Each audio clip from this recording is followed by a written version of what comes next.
প্রিয় ভিউয়ার্স আসসালামু আলাইকুম, কেমন আছেন সবাই? আলহামদুলিল্লাহ আমিও ভালো আছি। তো এই তো সকাল ৫টা বাজে উঠে নামাজটা আদায় করে তারপর রান্না করতে এলাম, কারণ আজকে আমাকে খালি পেটে ব্লাড টেস্টে যেতে হবে। তো এই তো পুঁই শাকটা রান্না করে নিচ্ছি, কারণ কখন আসতে পারবো আমি জানি না, তাই টেস্টের জন্য খালি পেটে যাব। তো এই জন্য সকাল সকাল একদম জোহরের নামাজটা শেষ করেই আমি রান্না করতে দাঁড়িয়ে গেছি। এই তো পাঙ্গাস মাছটাকে আমি ভুনা করতেছি, ভাজি করে তারপর ভুনা করতেছি। আর পুঁই শাক, চিংড়ি মাছ দিয়ে পুঁই শাক রান্না করতেছি। তো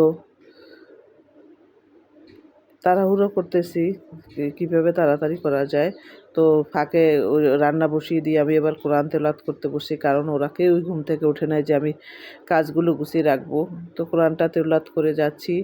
তো আপনার ভাববেন আবার খুব দ্রুত পড়তেছে, কারণ এটা আমি স্পিড বাড়িয়ে দিয়েছি, তাই মনে হচ্ছে দ্রুত পড়ছি।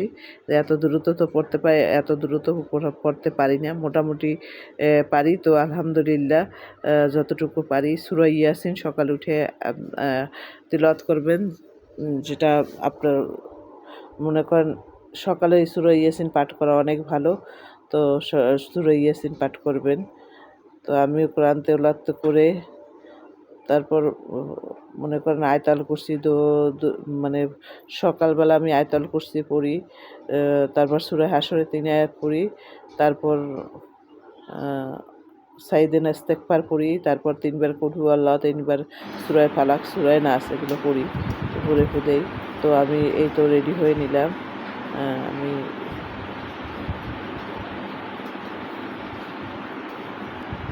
রেডি হয়ে নিয়েছি। তো এই তো রেডি হয়ে এখন একটু আপনাদের সাথে শেয়ার করলাম। তো এই তো 7টা বাজে, দেখেন 7টা বাজতে এখনও 5 মিনিট বাকি, আমি বের হয়ে যাচ্ছি। আমার ছেলে বড়টাকে 7:30টায় পড়া ওরে উঠে রেখে গেলাম, যাতে ও স্যারের কাছে পড়া না মিস করে, কারণ ও উঠতে পারবে না একা একা, অ্যালার্ম দেওয়া থাকলেও ও ঘুমিয়ে পড়বে। তো এই তো বের হয়ে যাচ্ছি, কাউকেই নেব না এখন, কারণ আগের দিন আমি ডাক্তার দেখিয়েছি। আগের দিন আমার প্রেশার হাই ছিল 170, নিচে 110। তো এখন এই তো বের হয়ে যাচ্ছি। তো একটু হেঁটেই তারপর অটোতে চড়বো। এই তো অটোতে চড়লাম, অটোতে চড়ে ছুটে যাচ্ছি পপুলারে গিয়ে মানে, তো ভাবলাম একটু শ্যুট করি, তো একটু শ্যুট করলাম।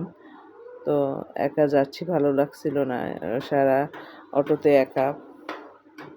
ও এটা মানে কসাইবাজার গিয়ে তারপর অটো থেকে নেমে রিক্সা নিয়েছি, উত্তরা চলে যাব। এই তো উত্তরার সেক্টরের ভিতরেই আছি।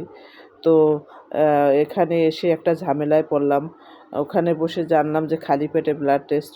তো এখানে শুনি খালি পেটে 3টা 3 বোতল নিয়েছে রক্ত, মানে 3টে টেস্টের জন্য রক্ত নিয়েছে। তারপর বলল যে খালি পেটে আবার ভরা পেটেও ব্লাড দিতে হবে। তো খাবারের 2 ঘন্টা পরে আমাকে ব্লাড দিতে হবে। এদিকে ছোটো ছেলেটার আবার পরীক্ষা হয়েছে 10টা বাজে। তো আমি দেখলাম 7:30টায় আমি খাবারটা খাচ্ছি, 8:30 9:30। তো 9:30 আমার ওখানেই বেজে যাবে, ছেলেটাকে কে দিয়ে আসবে?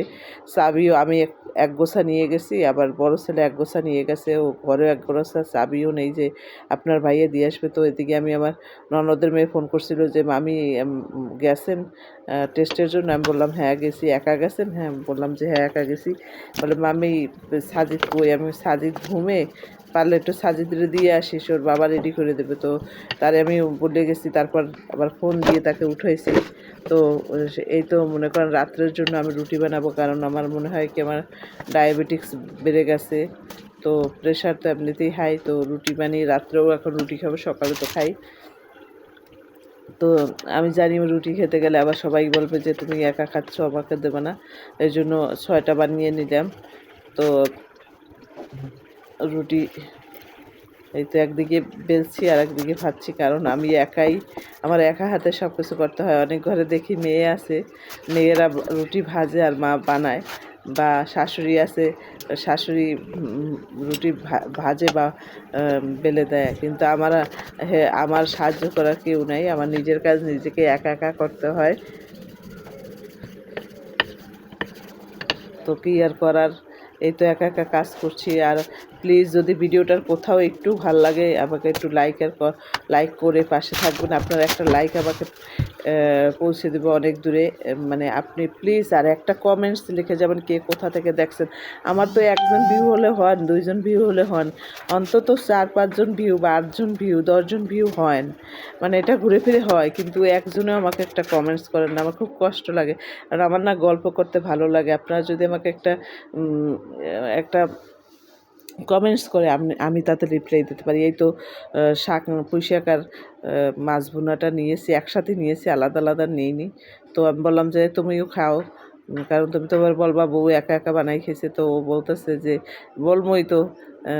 তো আবার ওদিকে আম কাইটে দিছি, ছেলে আমার হাজব্যান্ড মজা করতেছিল যে আম অনলাইনে আম আনাইলাম, আমগুলো ভালো হইলো না। তো অনলাইনের আম ছিল ওটা। তো আপনাদের সেই ভিডিও শেয়ার করা হয়নি, শেয়ার করবো ইনশাল্লাহ। তো ভালোবাসা দিয়ে পাশে থাকবেন, আমিও আপনাদের পাশে থাকবো। কমেন্টস করলে আমি সেই কমেন্টসের রিপ্লাই করব, আপনাদের নাম ধরে। দ্বিতীয় মানে পর্বে আমি আপনাদের নাম ধরে সেটা বলে দিব। প্লিজ সাবস্ক্রাইব করে পাশে থাকবেন, বেল আইকনটি বাজিয়ে দেবেন যাতে আমার ভিডিও আপনাদের কাছে চলে যায়। তো আপনার ভাইয়াও মনে করেন যে